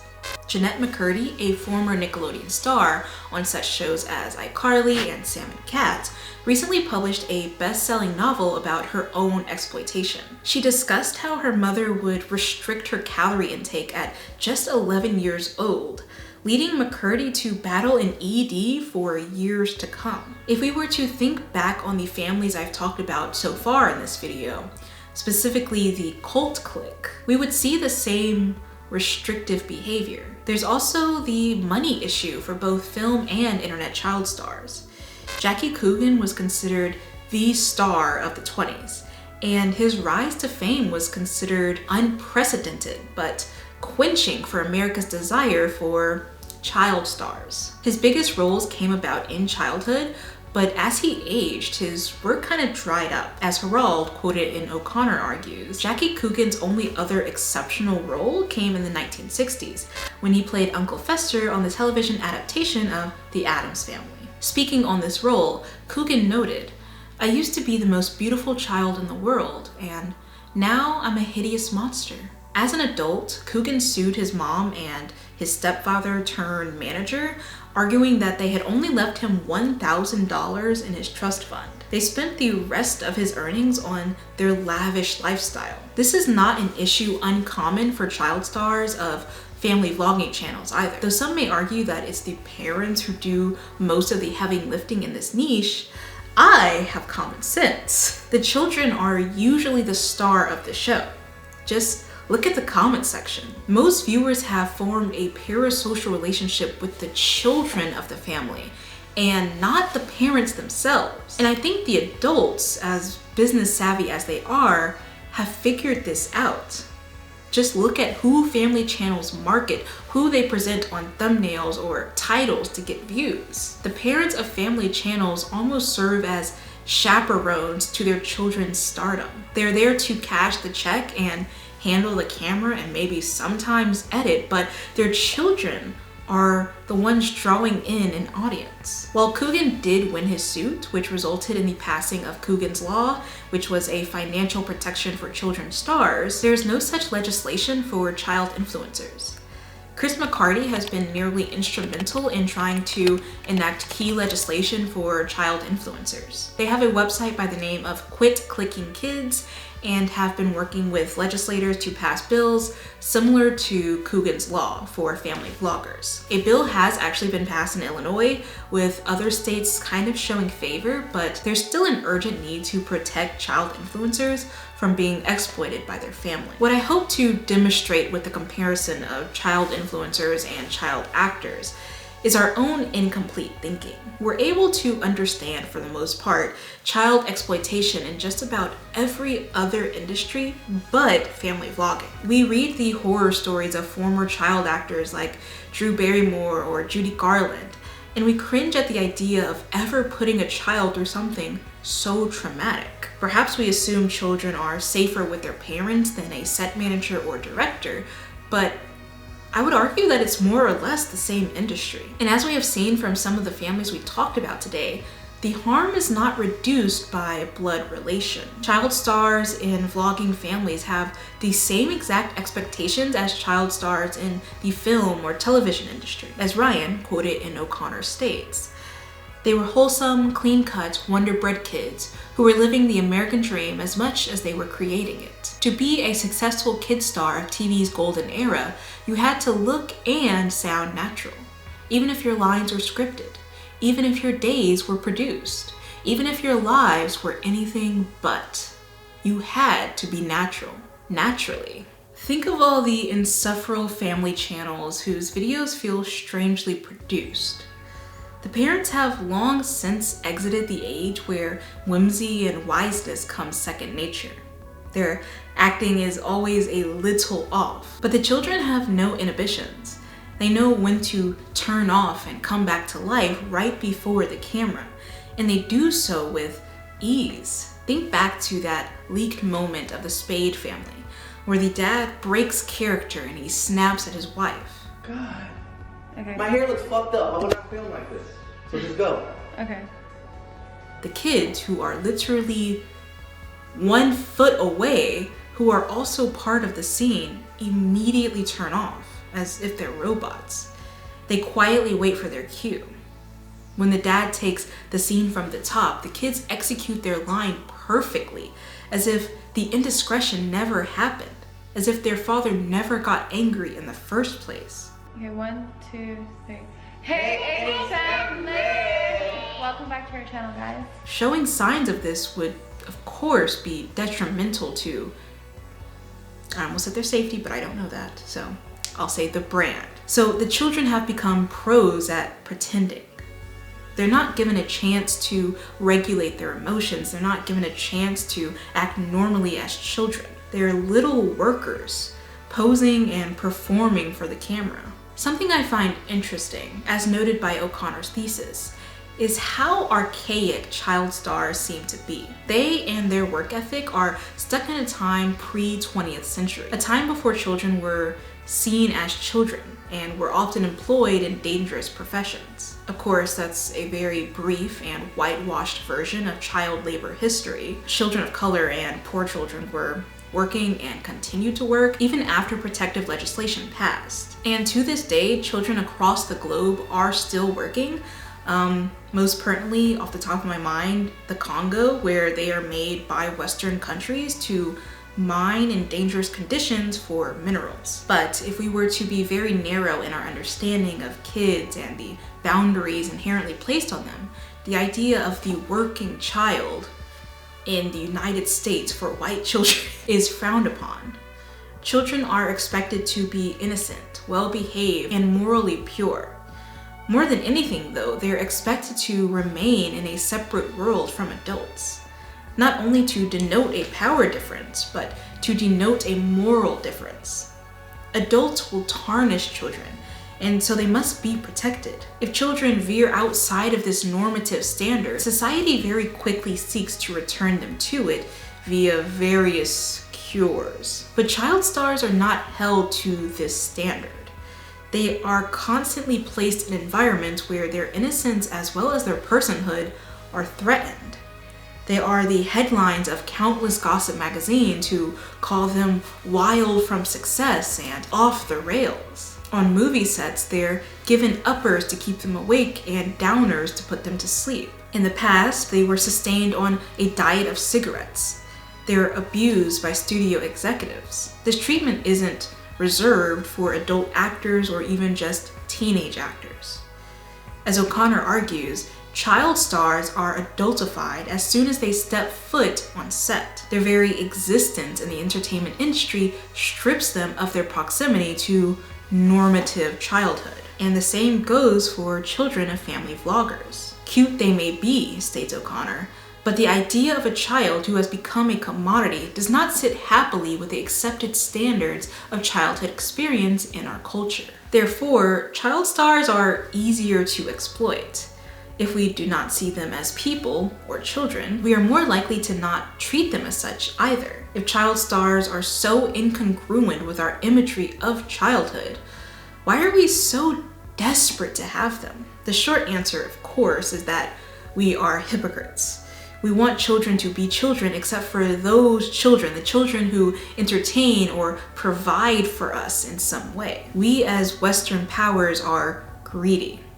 And you don't need me to tell you that. Just turn on the news. There's a lot going on. But the importance of the child star to our covetous appetite is extensive. One reason we continue to depend on them is because they satisfy our conflicting desires. We view children, especially child stars, as inherently wise and true, which are traits we lose as adults and can never get back. Therefore, we must live vicariously through children, and the media is made just for us to do so. But with all good things, there must also be an equal negative incentive. We feed on the negative way child stars are depicted in the media, whether as children, teens, or adults. It makes us feel good to be able to say, oh wow, I knew them when they were this big. What went wrong in their life? Why did they let themselves go? We also just have a concerning obsession with children. It's an obsession that has grown out of the importance we put on youth itself. We are addicted to the romantic image of the child, romantic with a capital R. We think of children as all natural saviors, problem solvers, religious icons. People have kids to save marriages. They place their emotional stability on children. They use children as a litmus test of their own adult power. And this isn't an individual problem. It's a problem that has been supplemented by centuries of imagery. Our society's obsession with children turns them into objects to be commercialized. This is what makes family vlogging such a lucrative, popular niche. Viewers are often people who love children, who want families, and perhaps the love they have for children morphs into a need to possess, turning children into objects for their own consumption. We have constructed an image of the child through our media and expectations that has almost become like a fetish. And yes, I know how scary that sounds. Children represent everything we want out of humanity: beauty, innocence, wiseness, but also subjugation.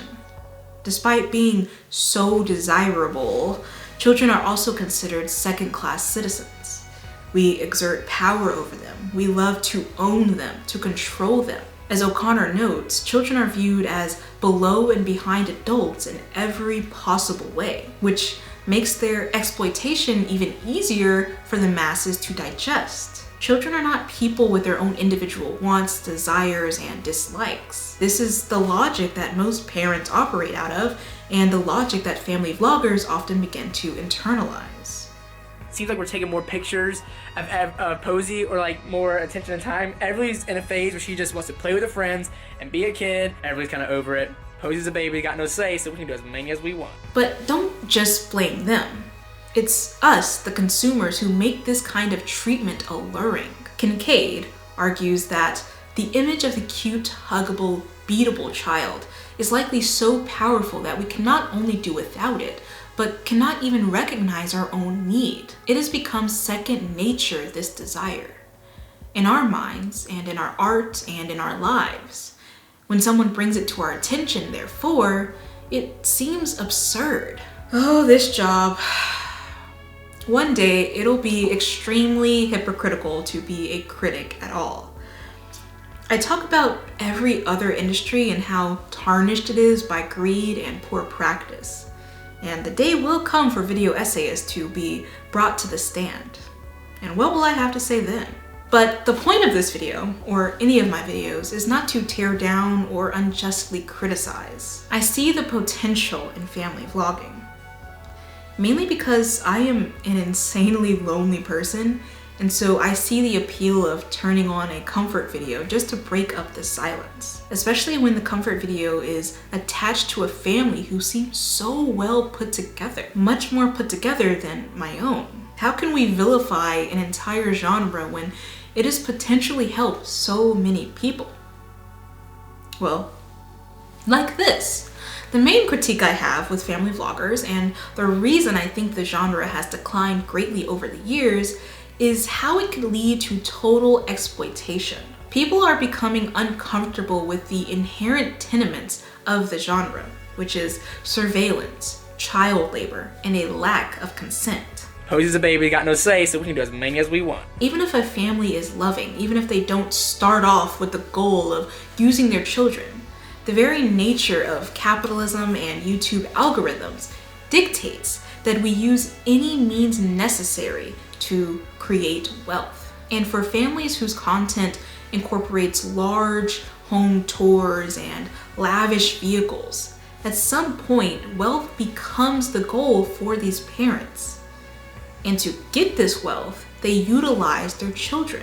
Children, might I add, who are too young to consent to constant surveillance. There's a reason why so many family vloggers depend on the youth of their children. Why else do we rarely see family vlogging channel with adults or even older teenage children? Younger children are perceived as cuter, more compliant, and therefore more alluring to both the boss and the audience. So much of the work produced by family channels feels gratuitous. And I'ma hold your hand when I say this. Don't jump me, but it's almost like parents are pimping out their children for YouTube money. And no matter how many videos I watch or how many excuses are given, I cannot get that sentiment out of my heart. I think we should be curious, if not cautious, about the state of family vlogging. I hope we see more protections implemented by legislators, and I wish a world of healing to the children affected by any industry that seeks to exploit them. As for now, it's time to close out my tabs and clear my browsing history. This is Internet Infamy, and I'm your host, Shanspeare. Thanks for watching.